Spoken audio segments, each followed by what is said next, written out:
You open social media for a few minutes. Someone your age just got promoted. Someone else got married. Another person launched a business. And suddenly, your chest feels tight. You weren't unhappy 5 minutes ago. Now you feel behind. Behind in career. Behind in money. Behind in life. Where does this fear come from? Why does it feel so urgent, so personal? First, understand this. The fear of being left behind is not just about success. It's about belonging. Human beings evolved in groups. If the tribe moved forward and you didn't, you were vulnerable. So your brain developed a deep sensitivity to comparison. Am I keeping up? Am I falling behind? Do I still fit? Social comparison isn't new, but today it's amplified. You don't just compare with neighbors or classmates. You compare with thousands of curated lives, highlights, milestones, achievements, rarely the doubts, rarely the failures, rarely the waiting periods. Your brain sees evidence that everyone is moving and interprets your slower pace as danger. But here's the deeper layer. You don't actually fear being last. You fear being irrelevant, unseen, forgotten. If everyone progresses and you don't, you start questioning your worth. What am I doing wrong? Why am I not there yet? Is there something wrong with me? This fear attacks identity. It makes progress feel like proof of value, and delay feel like proof of inadequacy. There's also a timeline illusion. Somewhere along the way, you absorbed invisible deadlines. By this age, I should have. By now, I should be. At this stage, I must. But life doesn't operate on a universal clock. There is no synchronized schedule. Still, the pressure feels real, because society rewards visible milestones, and quiet growth rarely gets applause. Another hidden truth? Sometimes you're not actually behind. You're just early in a different chapter. Someone else may be ahead in career, but struggling in relationships. Someone else may look stable, but feel deeply unfulfilled.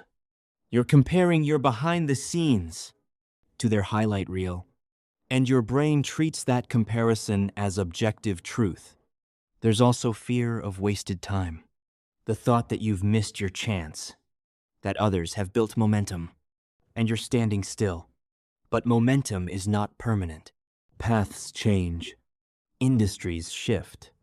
People reinvent themselves at 30, 40, 50. The idea that life moves in one straight, irreversible race is a narrative, not reality. And here's the paradox. The more you obsess over keeping up, the more disconnected you become from your own path. You start making decisions based on urgency, not alignment.